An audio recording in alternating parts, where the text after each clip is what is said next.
Hi guys, I'm Amy from ThinkerThemer, and this is my gorgeous partner, Maggie, the themer. I'm the thinker.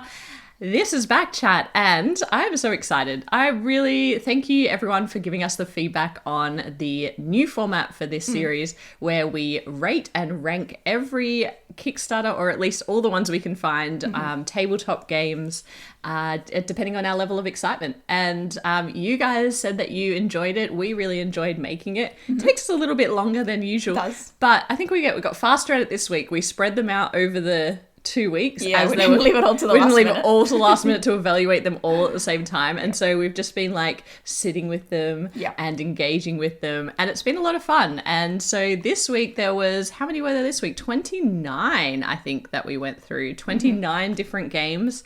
If you're new to this series, what we're doing now is Maggie and I both individually rate them out of 10 according to our level of excitement. And that's made up of a lot of different things. Yes. Not just the game itself. Obviously, a lot of these games we have not played. Most of it, like the most majority. of it, yeah. It's rare that we do a Kickstarter Very preview. rare, yeah. But we're just rating them based on like how appealing it is, because I have long loved Kickstarter, and when I see a campaign, sometimes it's just like, woo, back. And I don't even know why. But we're taking our time and we're working through that process of like what makes an exciting Kickstarter campaign. Yeah, I have to say this is not at all a reflection of what we think about the game in terms of how good we think the game is. Or the designer or the publisher. It's generally This is entirely about how excited we individually and then obviously collectively are to play it, because of, either, the genre or like what we think the experience is going to be like. So yeah, just want to make that very clear. This is not meant to be as a how good or bad we think the game is or is going to be. And expect that as they arrive in a year's time, just quietly, I have over 70 Kickstarters incoming. As they come in, our ranking, our rating may completely change from this, because this is just genuine excitement. Yeah, so classic expectations versus reality. Anyway, let's get into what I'm going to do. Sorry, one more thing before we get into the top 10 for this fortnight. The one remaining thing that I want to mention is last week I did not include the links. Sorry, we were trying to figure it all out. This week I will include all of the links in the description below, but also all of the links of every Kickstarter that we actually evaluated. So you can see what the full list was that we considered. And these are the ones that made it into the top 10. So let's get started. So number 10. Number 10. I don't know how you pronounce this. Hojo Pojo? Hojo Pojo? I think it's Hojo Pojo because it's a play on like hot pot. Oh yeah, hot pot. Hot pot, Hojo Pojo. Yep. And it's... Well, do you want to explain the sure. theme? Well, it's hot pot. I don't know if pot. you've ever had Chinese hot pot. It's one of the things that we actually really love and we enjoy doing. It's a bit of a fun party experience where you're all sharing food out of the center of the table. We have Chinese friends, so it's something that we enjoy. We enjoyed learning, and it's delicious. This game is recreating that. Maybe we have Chinese friends. I'm half Chinese. My mom's Chinese. We have very we have close some Chinese friends. Also some Chinese friends. Yes. But in this game, you're trying to recreate that experience, essentially. Yeah, you're trying to be the one that gets to eat the most food before the sauce runs out. Yeah.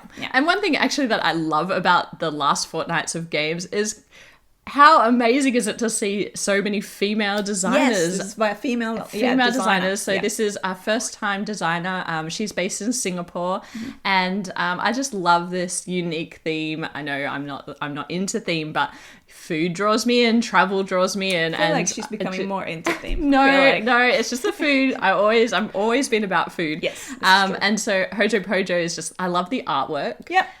For me, you rate it a little higher than me. So you gave it a 6 and I gave it a 5. The reason why it's a little bit lower for me is because of the dice rolling in the game. I think that the game itself will be mechanically quite light and also a lot of luck involved. So for me, it kind of sits in that family weight game probably. Like maybe with children it could be quite enjoyable. But I do really appreciate the care and attention that's gone into the details of the ingredients and the sauces, and super cute. Yeah, so that's our number 10. Hojo Pojo. Number 9 is Gloomier. which you have a lot more experience with Gloom.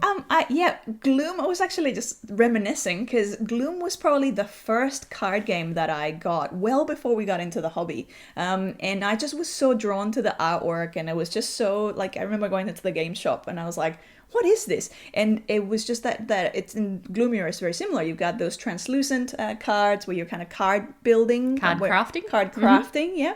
So it's such a dark premise, which is what I love. And Gloomier and Gloom are very similar in that. You are trying to give your people or your kind of collection of, I don't know if it's like a family, the most awful time or awful way towards death.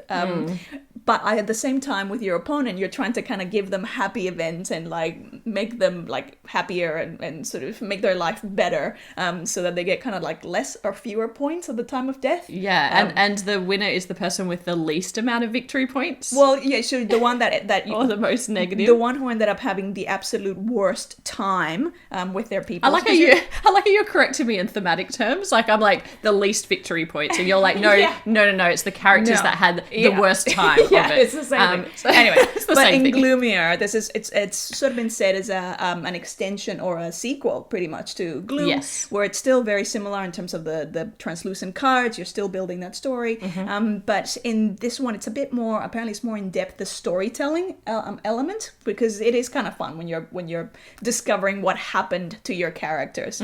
Yeah.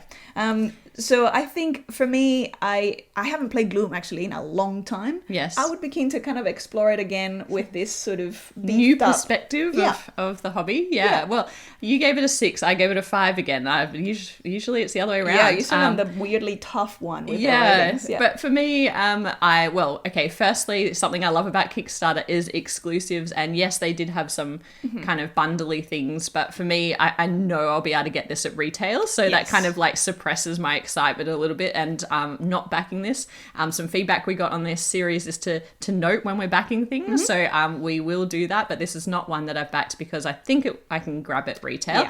Yeah. But the other thing is that, a core feature of this is storytelling. And again, we all know that's not really my thing. So I can see how it would be fun, but I'm not sure it would have staying power for me, but I'm keen to try it. So maybe we'll pick up a copy, or maybe the original. Yeah. Maybe I would be open. It's a beautiful component, like the translucent cards. Okay, so number 8. Number 8 is a game called So You've Been Eaten. Yes, so I really like the twist in So You've Been Eaten theme-wise, because you are, I sort of get the sense of almost like Hitchhiker's Guide to the Galaxy, in the terms of the jokiness and the tone of it. It's like, so we are, or it's a 2-player game, or 0 to 2, which 0 is a weird I know fun AI thing. versus AI. Yes. Yeah. Where you can actually you play a miner or an explorer and a monster, and so the whole idea is that this miner, you're mining crystals in the belly of the monster, and so as the miner, you want to make sure that you get enough crystals to make it worthwhile for the company that sent you there to jetpack you out of it, or that you survive enough to make your way down the digestive tract alive. As the monster, obviously you have a very, very bad case of indigestion because of this, pesky miner in there. And so what you're trying to do is you're trying to throw bacteria, you're trying to like boost up your immune system to digest them fully. So I think it's a really interesting twist. Mechanically, it seems like it's hand management, I think, and it's completely asymmetric. If you didn't get that from Maggie's explanation, but you both have very different goals, which typically we're not that into asymmetric games, but we are avid explorers of things, and we want to be omni gamers, and so we're like, for me, when I see that, I'm like, maybe this will be the asymmetric game that I'll really love. So there's always something that draws me in, and I find it really the theme really interesting, but the mechanics very interesting as well. The campaign was a bit hard for me to work out how the game actually worked. Yeah, it was, the theme came through very strongly, but I actually really struggled to kind of go, but what's the game flow like? Yeah, me too. Like, what are you actually doing? Yeah, when I was reading through, there was a lot about the different pledge levels, but not as much about the game. Like, I struggled with that a little bit. Having said that, the collector's edition, I immediately backed that because all of the shiny things. And nice I'm still on the fence about. I'm actually a little bit on the fence about backing this game and at what level. But as soon as I saw the dice tower, so the dice tower, there's these acrylic tokens, there's the triple layered board, all those like words that catch me.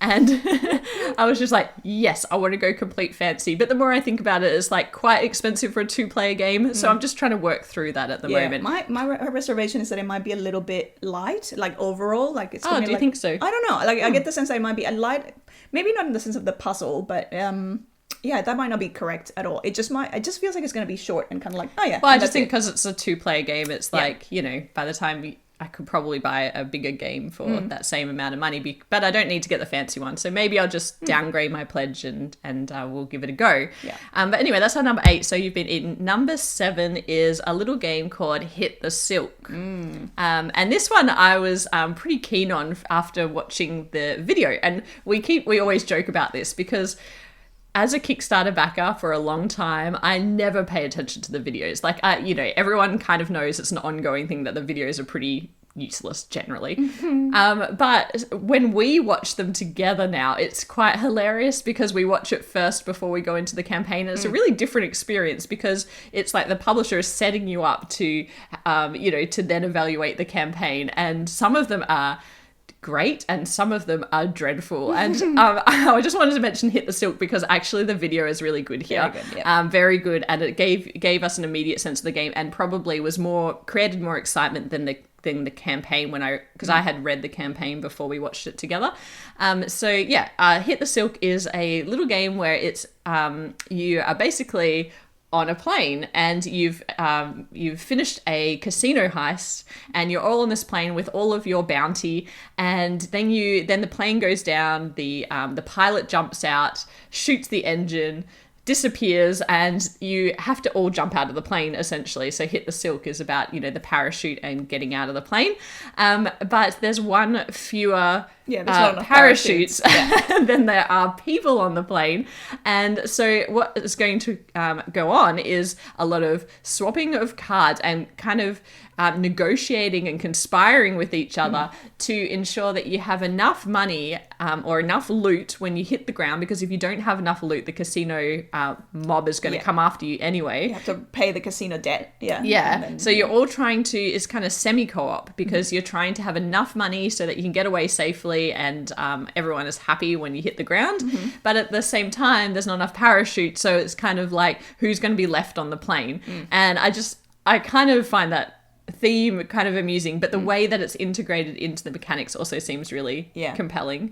Sorry, I've just completely explained the theme. No, that's all good. And then what I also love is at the end that if you're left as the person without the, and I think you might actually have multiple people. It can be multiple people, without a parachute on this plane that's about to crash. You have one last attempt at trying to land the plane. So I enjoy that, like, thematically, even though it's really meant to be, it's like, would you call it like it's a bluffing and deduction it seems like a highly social kind of game where you are double crossing each other and you're negotiating with each other. So I can completely see how this would either be for you or not for you at all as a gamer, because if you enjoy that interaction, like Bonanza is a game that I think of that is extremely social, because most of the fun of that game is the kind of selling off your beans and negotiating deals, and this has got a lot of like deals and negotiation. I love that. I love the idea of like handcuffing yourself to somebody else. That's another thing so you can play this card that handcuffs you to another player, which means that you both need to have parachutes that are working to get out and succeed. And so there's all these like fun little twists and turns. There's weapons, there's ways to defend yourself, and you're all kind of out for yourselves but also trying to get enough money. I love that. If you're the last one on the plane, you flip the board over and you're trying to navigate a plane down to safety as a final last chance. It's a great idea, seemingly beautifully integrated into all the elements of the game. So you know what, like even as I'm talking about it, it's going up in my mind in excitement because I love a social game, and I love playing. It's a game that plays 3 to 6, so that is something also to consider, because I know a lot of people are struggling to get higher player counts. Hopefully in a year or whenever this game comes out, that will change, but it is for a bigger group. So Hit the Silk. Number 6 is Meeples and Monsters. Oh yeah, Meeples and Monsters. So this is interesting because as I was watching the video, which again, this one's got a good video. Great video. I was like, oh, it's not really my genre, but I was so intrigued by the way that they've integrated a lot of elements in it. So from a theme point of view, your villagers, you're trying to defend your village from all these incoming monsters, and so you've got the options of leveling up your warriors, and then leveling up your clerics and your mage and your knights, so that all of them will have different abilities to fight, or defend the town. That all sounds fairly straightforward, but it is a bag builder. So I was like, oh yeah, interesting bag builder. The leveling up of the meeple sounds curious. The thing that really grabbed me is that there's this, the board of what I believe is the town is like a worker placement sort of action taking spot. And so this concept of, you can go on what feel like mini quests to get, it's like, it feels like there's a lot of layers of depth in it from a story or from an immersiveness point of view. And then it's almost like, oh yeah, and by the way, we need to make sure that we fight with the pen. Yeah. So it's like, for those reasons, I'm like, and it's not cooperative. Like when you read about it, it sounds like it's cooperative. I think it's like semi, because I think you can work together. Okay, but you still, there's one winner. Ultimately, you're like out for your own kind of glory and victory. Yeah. But so for that reason, even though it's not usually like that kind of tower, the defender type game is not my genre, this one I'm really curious about. Yeah, and so funny story. So as I mentioned, we have been evaluating these over 2 weeks instead of like leaving it all to the last minute and looking at them all. So we've been spreading them out, and I think one day we were just sitting down. I was like, "Hey Maggie, let's watch this video," and she came over and we watched it. And I was really surprised because probably if you know our tastes, you would know that this theme is not quite probably not the best fit for us. Like it's a bit monster slaying fantasy type, that kind of thing, leveling up of characters. That's not usually our thing. But Maggie was so excited and really, really excited, and you'll see that reflected in our scores. Maggie gave an 8, I gave it a 6. So I was really surprised because that really bumped it up in our rankings. And but what was funny to me is that a week later we were looking at the games again, just refreshing, going through the whole list, and Maggie's like, "Oh, why are we backing that?" And I was like, because what happened was she gave it 8, I gave it 6. I said, "Really? Do you want me to back it?" And she was like, "Yeah." And I said, "Well, I'm not super keen." And she was like, "Well, I'm going to play it solo. I love it. I want to try it so bad. I'll play it solo." And then a week later, she was like, why did we back that? Because I think because I sort of was reflecting on this, and I think it's because I'm mostly just curious about how all of that is going to play together. Yeah. I'm like, I don't actually feel like I need to back it and have a copy. It's like, I'm happy to wait and play someone else's copy of the game. How many friends do we have with games? It's just like, it's very not going to happen. Very, very few. We buy all our games. Very few. But it was like, well, maybe, and this is the optimistic me, it's like, maybe I'll get to play it at a con with someone. Yeah. Or like, and I'm just curious. My excitement level and my rating is about how excited I'm to try it. Yeah. I don't know if it's going to be something that I'll eventually look. I've backed it. I've backed it, and there's what I liked about the campaign. I'm okay with that. Is what I liked about the campaign is that there's just one pledge level, and it's quite like it's well priced, I think. And so, and I also think that if we get it, try it, and don't like it, it'll be easy to move on. AEG always do a wonderful job of their production, and so it's going to be high quality. For me, myself, I don't love a bag builder, but willing to give it a go. So that's number 6, Meeples and Monsters. Number 5 is Caper Europe. Caper Europe it's a remake of an older game. Actually, the old game, I believe, has already been published twice. And it always has got really great reviews. I know Jeremy from Man vs. Meeple, really speaks highly of it. T from Harbour, like all these people that I really respect. If you go to the campaign, you will see there are a lot of glowing reviews of the previous game. So a new publisher has picked up the title and has now redone it in terms of artwork, mechanics. I think that they've slightly made little changes to things. It's in a new setting, and I was thrilled to see this actually, because I think the campaign is really well done. The deluxe version, I went in for if everyone's playing along at home, the mastermind pledge level, which includes gold coins. So I don't have to worry about, forgetting to pledge the coins or not pledging for the coins.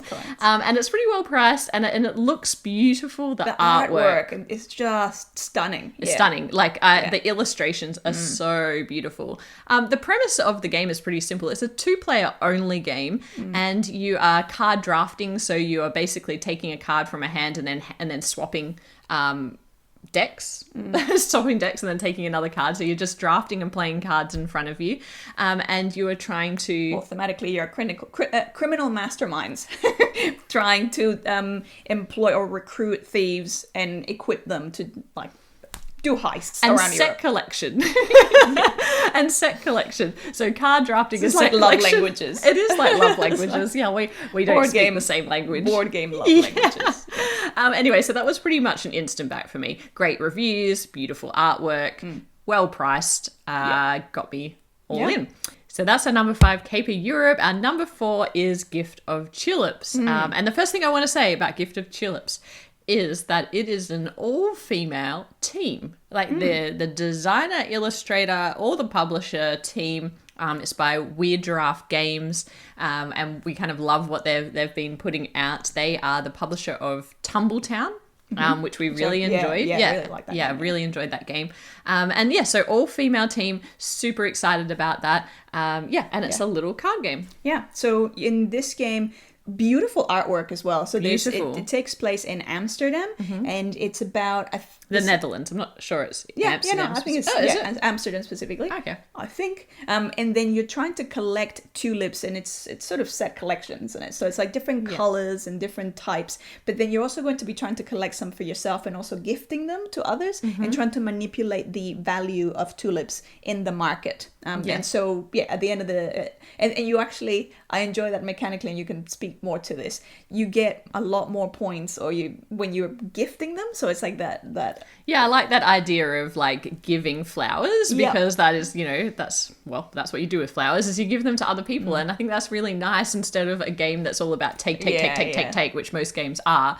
It's still a competitive game, but when you give things away, it's you're getting points, but also you have that like kind of nice little choice of whether you keep it for yourself or you give it away, and manipulating the value of the market. Like it just seems really clever. It doesn't seem overly heavy though. I've got to say, it seems like kind of a quick, fast playing game. But I think the price is quite low. I'm all for supporting, these female designers and teams. We're pretty excited to give that one a go. So that's Gift of Tulips number 4.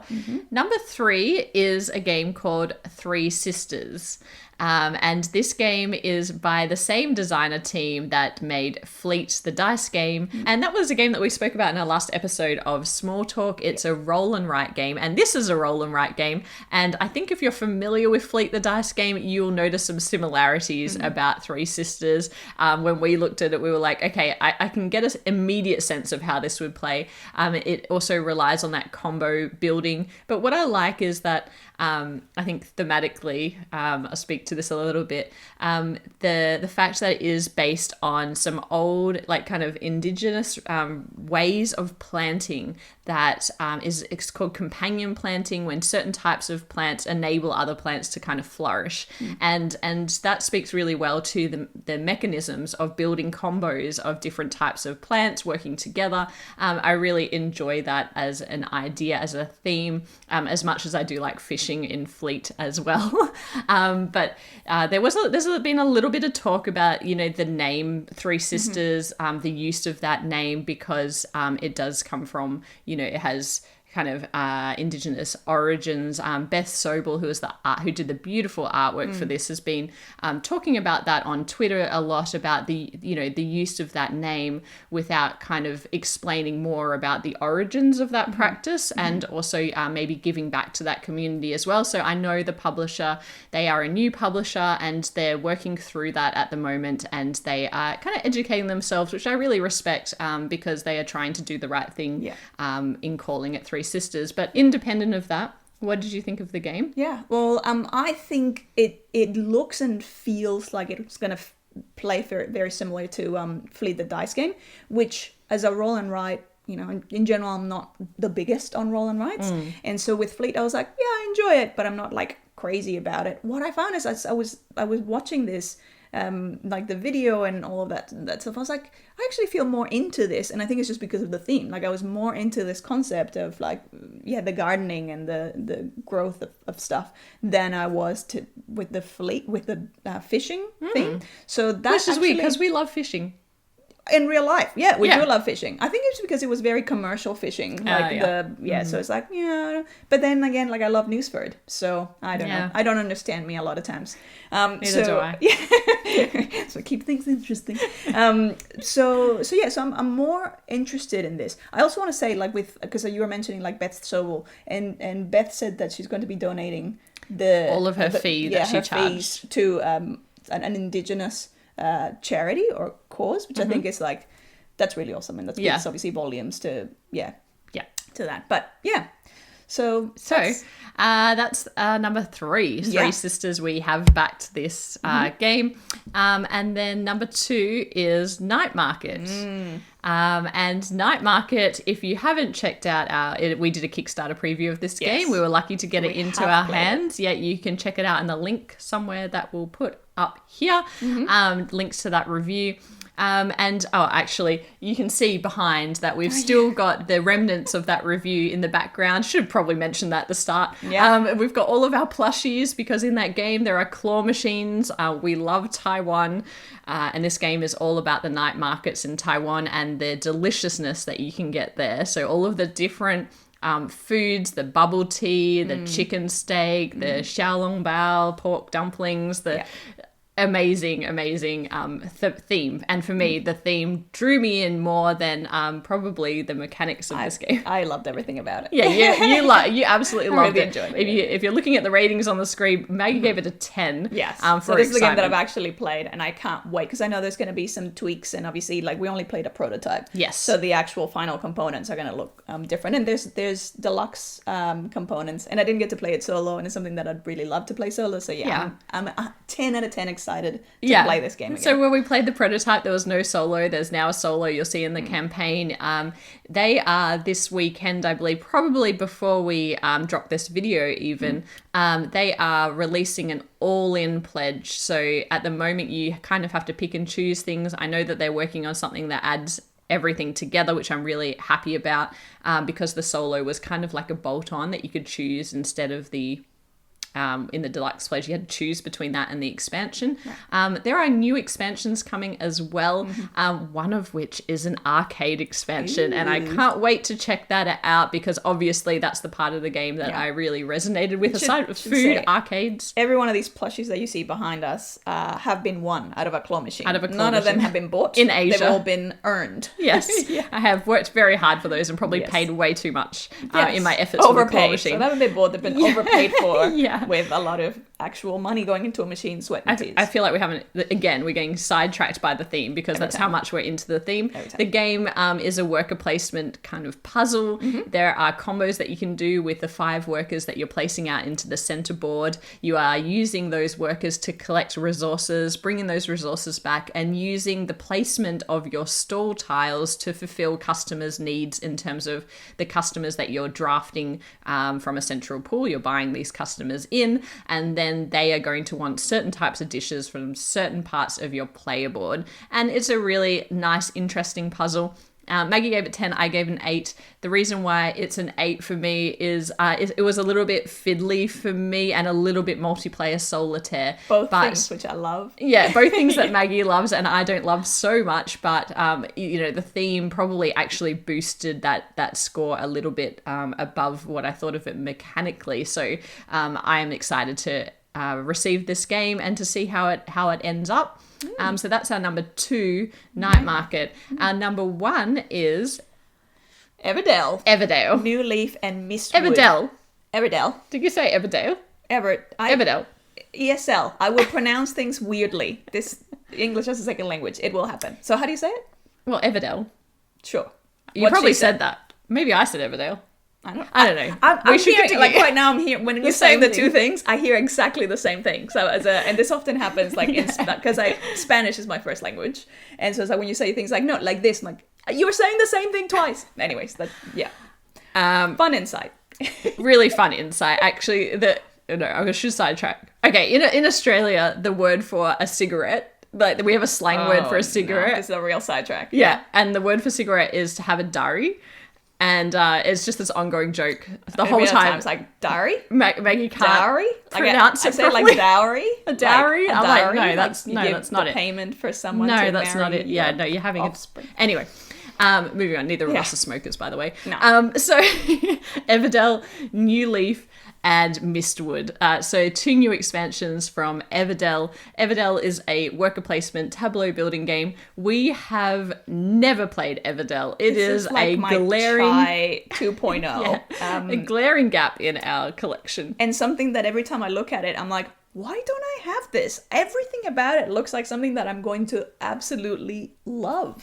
Yeah. And that's not because I've been withholding from Maggie. It's because every time we've collectively evaluated it, we originally thought, I think the artwork was probably maybe a little misleading. Like it felt to us like we love the artwork, but it would be too light. Like I always thought maybe it's a little bit too light, but now as we've gone like deeper into the hobby, there's a lot of content creators who just like love this game, and it features in their top 10s, and you know, sometimes quite high in their top 10s. I'm like, worker placement, art that we love, a theme that we really, I know you would love. And apparently squishy berries. I love squishy things. You do love squishy things, yeah. I'm like, what? I didn't know there were squishy berries. I think at the time what happened was we were into very, very heavy, dry Euro games. And we were like, this is going to feel like a bit too light. And then obviously as we've progressed and evolved, and like now I have a real taste for, you know, that thematic immersion.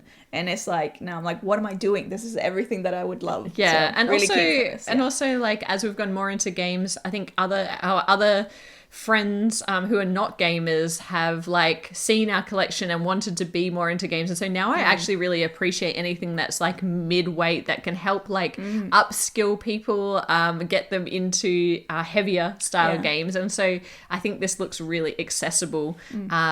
And like we both gave this 10 because we're both so excited. Very excited to play And this. I will talk about the pledge levels because there was a bit of backlash about the fact that the all-in pledge is quite a bargain.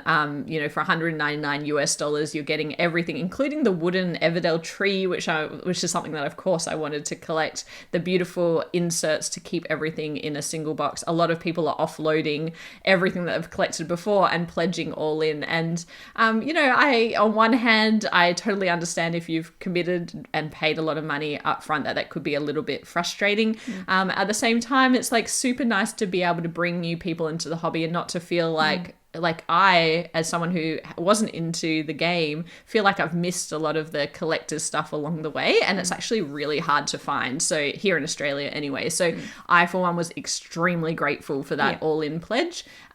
Also, I've added the little containers, like the resource holding containers, the little acorns and everything, they look amazing. And this is just going to have such table presence. I already know. Super excited. I really love the ticket tiles as well with the new train the expand part of the board. But the ticket tiles in particular, they really appealed to me. And the saddles, I didn't know that, you know, the saddles could go on the large meeples. And there's so many meeples, over 180 meeples or something. Yeah, it's a cuteness overload. That is going to be one heavy box. And speaking of the heavy box, the US shipping is the same as the Australian shipping. Amazing. That happens almost never. And obviously they have a distribution center here. I'm super excited about that. I feel like this has just been made for us, this campaign. So I'm really happy about it. It is our number one, and it's the first time that we've both given something 10 out of 10. So clear number one for this fortnight. So that's our top 10 for this fortnight. If you enjoyed this video, please give it a thumbs up, hit subscribe. If you're not subscribed already, hit that notification bell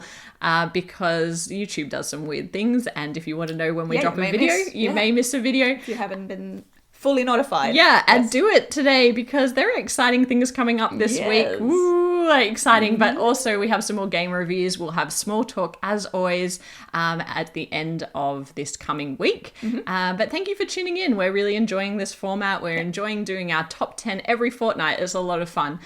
So happy backing. Good luck. I backed 8 games out of our top 10. My goodness. An expensive week, but keep them coming because I'm enjoying all of the Kickstarter goodness. Yes. I hope you are too. I enjoy it when they arrive. Yeah. So yeah, keep them coming. Well, we've got to keep backing so that they keep arriving. That's how this works. Forward planning. Yeah. But anyway, we'll see you in another video soon. So bye for now. Bye.